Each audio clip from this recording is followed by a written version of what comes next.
हम मृत्यु नहीं चाहते, कंपलसरी होगी वह तो बाई फोर्स होगी, लेकिन उस समय भी इच्छा रह जाएगी किसी ना किसी वस्तु में, तो फिर हम दोबारा फिर जन्म होगा।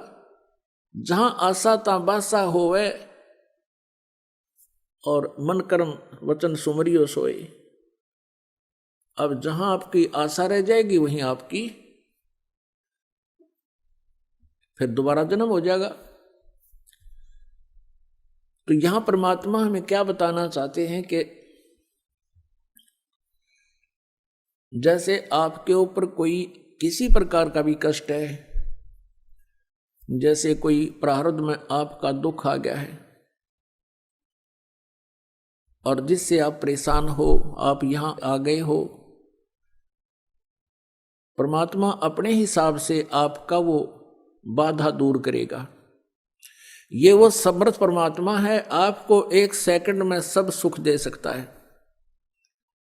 लेकिन हमारी आदत खराब है कि हम सुखी होते ही भगवान भूल जाते हैं, और जब हमारे ऊपर आपदाएं आती हैं फिर हम भगवान की खोज करते हैं। हमारी आदत बन गई है झाड़े फूंक करवाने की,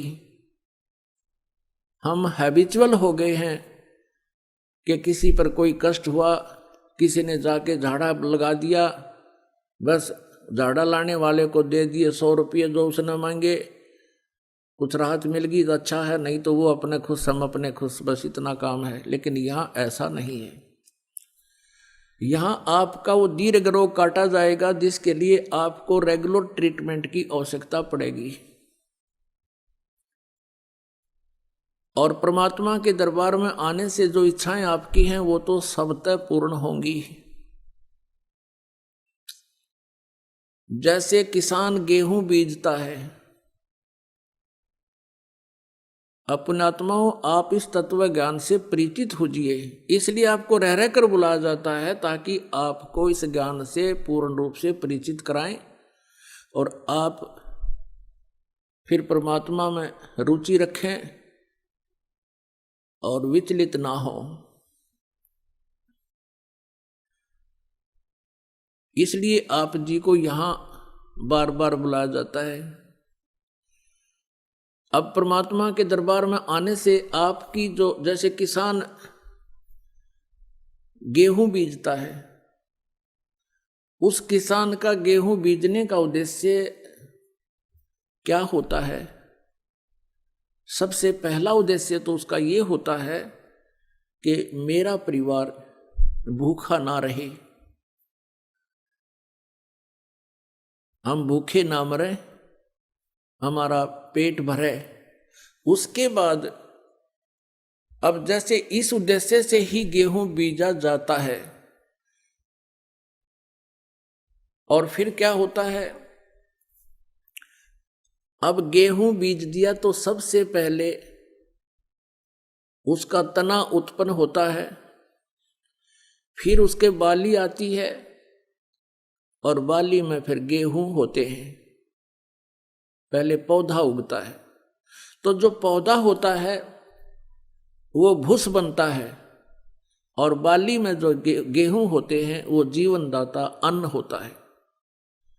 तो पुण्यात्माओं, ये परमात्मा कबीर जी की जो साधना भक्ति आपको दी जाएगी, ये आपको ऐसी होगी जैसे गेहूं बीजना उद्देश्य किसान का अपने परिवार का पोषण था, और उसमें भूस तो अपने आप ही बन गया, उस भूस की उसको आवश्यकता ना थी तो भी बन गया। तो पुण्यात्माओं, जो इच्छाएं आप इधर उधर लिए फिरते थे महापुरुषों के पास, संतों के पास, और वो आपकी भी पूर्ण नहीं हो पा रही थी, ना हो सकती थी, क्योंकि वो संत जिस परमेश्वर की भक्ति करते हैं, जिन देवताओं की साधना करते हैं, वो संत, वो भगवान, उनके देवता आपके प्रारब्ध में परिवर्तन नहीं कर सकते, आपके ऊपर आने वाले संकट का निवारण नहीं कर सकते। और आप वहाँ धनी बनने के लिए जाते थे या किसी कष्ट निवारण के लिए जाते थे, वहाँ आपको कोई लाभ नहीं हुआ और ना ही होना था। तो जैसे किसान का उद्देश्य गेहूं बीजना अपने परिवार का पोषण था, और भूस का कमरा वैसे ही भर गया,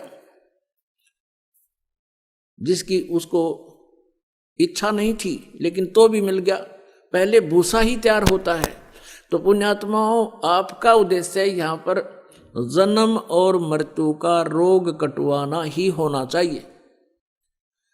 आपको जो साधना दी जाएगी, उस साधना में आपकी संसारिक इच्छाएं जो आवश्यक होंगी और आपके संकट निवारण तो उस भूस की तरह अपने आप ही, ना चाहते हुए भी परमात्मा वो निवारण करेगा, और धन आपको ऐसे देगा जैसे उस गेहूं के भूस तो पहले ही तैयार होना शुरू हो जाता है। अब इस बात को आप गहराई से सोचना। यदि कोई अनजान व्यक्ति गेहूं को परिपक्व ना होने दे और पशुओं के चारे के उद्देश्य से उसको कच्चे को काट काट कर चराना शुरू कर देता, खिलाना शुरू कर देता है, पशु तो पल जाएंगे, आप भूखा मरेगा फिर। तो कहने का भाव ये है कि आप जी यहां जो मांगने आओगे वो क्या मांगोगे? मोक्ष। आपका उद्देश्य मोक्ष हो, और उस मोक्ष के साथ साथ आपको जो संसारिक सुविधाएं आपको चाहिएंगी, आपके भाग्य में ना होगा तो भी भगवान देगा। आपके भाग्य में कोई आपत्ति होगी, मालिक वो नहीं देगा। आपत्ति का अर्थ है जैसे कई बहनें आती हैं संतानों उत्पत्ति की, संतान की डिमांड करने, परमात्मा वो रजा भी उनको बख्श देता है। कई एक स्थिति ऐसी आती हैं जो परमात्मा की रजा होती है, लेकिन प्रार्थना करते हैं, आते हैं बहन बेटियां कि ऐसे ऐसे जी हमारा गर्भ गिर गया। हम उनको सांत्वना देते हैं, बेटी भक्ति करो, परमात्मा पर विश्वास रखो, फिर ठीक हो जाएगा। फिर भी वो प्रार्थना करती हैं 6 महीने साल के बाद कि जी दूसरा भी ऐसे ही खराब हो गया। तो उनको ये तत्व ज्ञान ना होने से वो बहुत विचलित हो जाते हैं और भगवान से दूर चले जाते हैं। और मान लीजिए वहां उनको कृपा हो भी जा, कोई संतान उसके ठीक ठाक उत्पन्न होगी और वो संतान उसकी दुश्मन हो जाए आगे चल के। दुश्मन कैसे हो जाते हैं? जैसे एक लड़के का विवाह हुआ, विवाह होने के बाद उस लड़के ने अपनी पत्नी को मारा पीटा दहेज के बारे में, उस लड़की ने आत्महत्या कर ली। वो माँ भी, बाप भी, बेटा भी और बहन भी सारी जेल में। अब यहाँ आप विश्वास रखना इस परमात्मा, क्योंकि हम जीव हैं, भगवान परमात्मा परमात्मा ही होता है। हम जीव संज्ञा से कुछ भी मांगते रहें वो नहीं देगा। जैसे उन बहनों के वो गर्भपात हो रहा था, वो परमात्मा का ऑपरेशन था। यदि कोई ऐसी नालायक संतान आपके भाग्य में थी, उसको निवारण कर रहे थे, भगवान को दोष नहीं होता। वो अपने हिसाब से उनको, उनका जीवन संस्कार आपके संस्कार से काट रहे थे, समाप्त कर रहे थे।